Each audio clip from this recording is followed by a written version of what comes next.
to. Hare Krishna, Guru Maharaj. So you mentioned that as a part of our devotional lives, Anartha Nivritti is a vast ocean to cross. And what I wanted to ask was, a part of this big ocean is anger, at least for me. I feel like it's extremely difficult to overcome anger. And part of why it's so hard is because it's the impulse. It's in the moment. I might think like, oh, I won't get angry, but then something happens and then it just comes so fast. I don't know what happened. So how can we remain steady and in those moments where you feel so impulsive, what can we do? Be prepared ahead of time. It's like when people learn how to communicate with their loved ones. It requires a little dexterity to communicate. For instance, if you live with somebody for a long period of time and there's a sense that you have to cooperate, and everybody's senses are a little bit different. They're tuned differently. So you're in the same environment. Some people eat differently than you do, like they chew differently than you do. They sleep differently. There's all these different opportunities for some kind of discord. And so one of the ways in which somebody who's an astute counselor would talk to, for instance, a couple who lives together, is to point out to them that there are tools so that when something comes up, here's what you do. And you have to practice for it. So that, let's just say there's a disagreement. So how do you deal with a disagreement? There are different ways to do that. One is just to say, look we're either doing it my way or we're not doing it at all. That's called an ultimatum. And in my experience, ultimatums in business, in service, in relationships are not the most effective way to get what you want. In fact, usually you don't get what you want when you make an ultimatum, because what happens is, well, to use a cliche, you paint yourself into a corner, which is kind of a funny thing. If you ever see a cartoon and somebody's painting on the floor, and they get all the way to the corner, wet paint everywhere, and there's only that little patch left that they're standing on. And then they can't get out of the room. They got to wait till the paint dries, right? So when you make an ultimatum, then you got to wait till everything settles down or the person capitulates, which never happens. So don't do it. So this is advice, and if you get this practical advice, don't make ultimatums, then you'll realize this is one of the impulses of anger. It comes up, you say, ultimatum, make an ultimatum, this will fix it. So, no, it won't. Find a workaround instead. Are there workarounds? Yeah, there's plenty of ways to work around. And one of the ways is if somebody says something that really irritates you, instead of reacting to it, then repeat it back to them and try to get clarification. So if I understand you correctly, this is what you're saying. Is this what you're saying?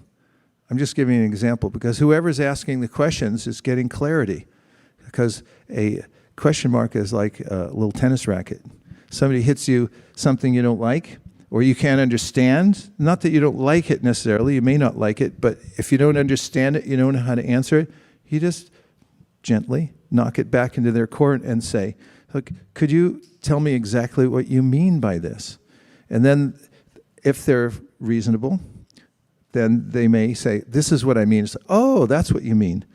So don't make it ultimatums. Try to clarify the situation before you take the route of anger. Anger is like fire. It's the Rudra principle. And once it starts, it ruins everything. It's like war. Prabhupada points this out in the Bhagavad-gītā. He says, wars don't work because both sides get wrecked. He says, World War II, everybody got smashed. And, people killed everything. So if you realize that, and you know where I realized it, especially? Rhetorical question, or you want to answer? On Sankirtan. After so many years of approaching people who didn't ask to be approached, and finding that, some people would, say things to me. I won't go into the details of all the ways, all the interactions that I've had over time. Someday I will. After a lot of sweet rice, you can get it out of me. I was like, yeah, so.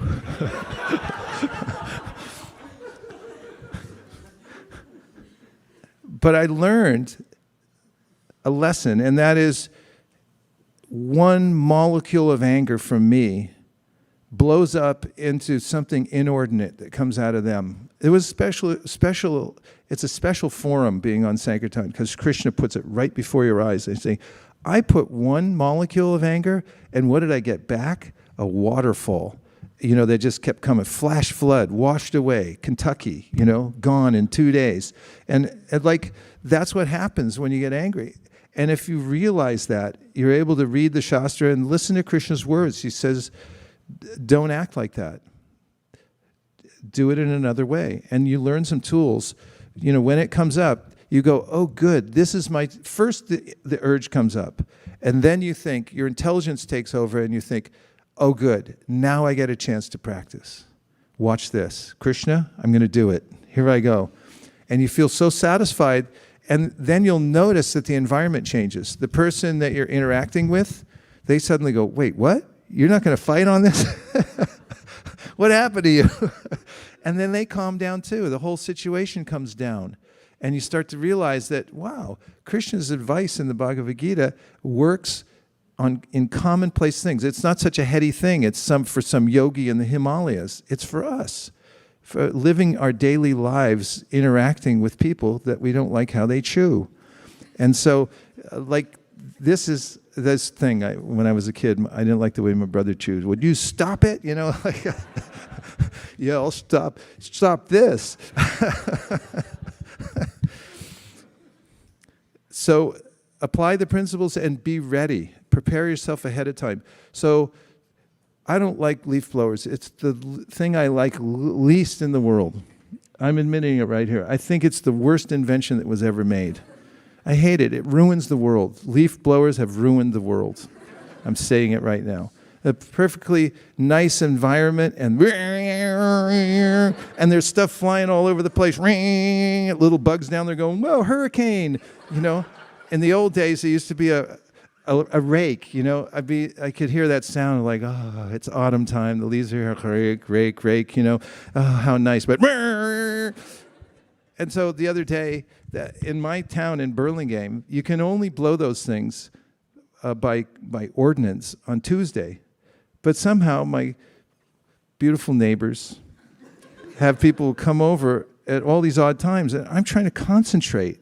I try either, you know, I want to be able to just be peaceful, and then all of a sudden, so you know, someone was blowing. Not only were they blowing in the side yard, but it was all coming over my fence. And so, you know, I took a chair and I tried to get the attention of the person, but they have headphones on. And it's as loud as a jet taking off, so they couldn't see me. And they said, just get down and say your thing. And I said, what's my thing? And I said, I forgive you. I said, I forgive you. And I got down.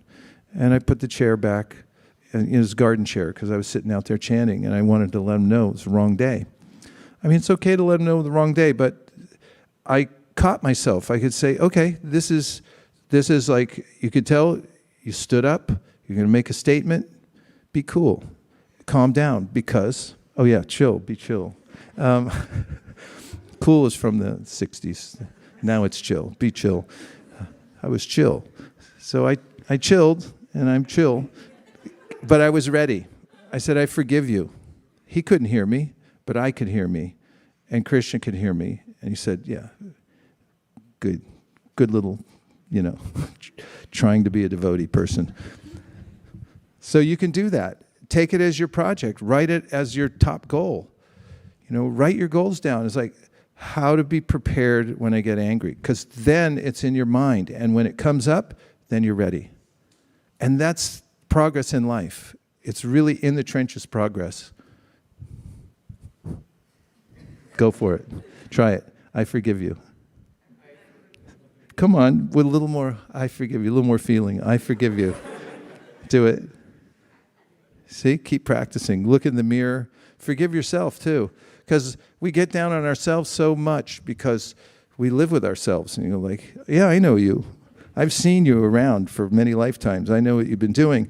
So you got to forgive yourself too. It's like, give it a chance. Krishna's given you a chance. Apichet suracharo. He doesn't look at the rough stuff. He just looks at your sincerity, and just try to concentrate on that and try to appreciate others for whatever good qualities they have.